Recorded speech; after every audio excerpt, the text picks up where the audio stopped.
ត្រឡប់ណាតែពេលនេះ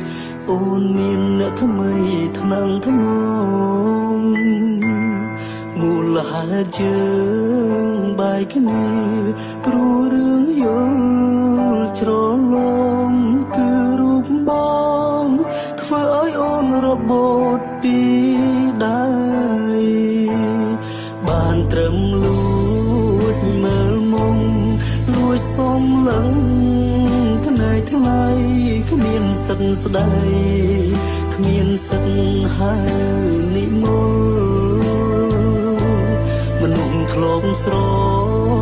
ឡាញ់គ្នាបែរធ្វើជាមិនស្គាល់បងពីបាទូយកការពិតណាជួបអូនម្ដងបែរដងបងដូចគេchẳngត្រូវមួយដើ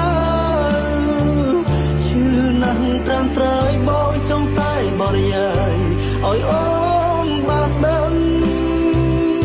ថានឹកអូនណាស់បងស្រឡាញ់អូនណាស់ដឹងទេប្រលឹងតែខ្លាចគេដឹងខ្លាចគេប្រចាំរកគ្រឿងជីវ៉ាកាន់តែស្រឡាញ់កាន់តែនឹកកាន់តែមិនហ៊ានរំខានស្រី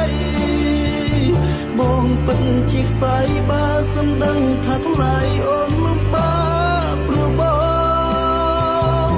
សង្ឃឹមក្បែរគេអូនមិនលួចឈឺចាប់ដូចរូបបងចោះស្រួនក្បែរគេចោះអូនឃើញបើបងឈឺតែសប្បាយចិត្ត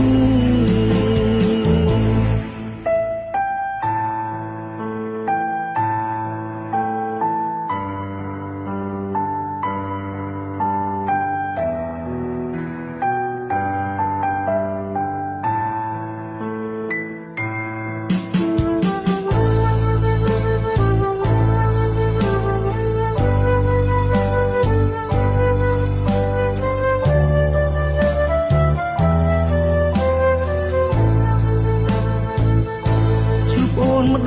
ដងបែរដងបងដូចគេchẳngត្រូវមួយដើឈឺណាស់ត្រាំត្រើយបងចង់តែបរិយាយឲ្យអូនបានដឹងថាបងនឹកណាស់បងស្រឡាញ់អូនណាស់ដឹងទេប្រលឹងតែខ្លាចគេដឹងខ្លាចគេប្រចាំរករឿងជីវ៉ា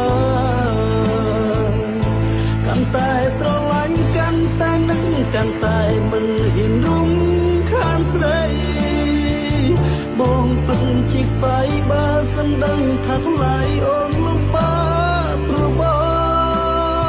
ងសង្ឃឹមក្បែរគេអូនមិនលួចឈឺចាប់ដូចរូបបងចោះស្រួនក្បែរគេចោះអូនឃើញបើបងឈឺតែសប្បាយចិត្ត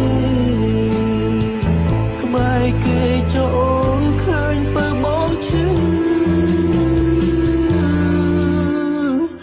តែសប្បាយចិត្ត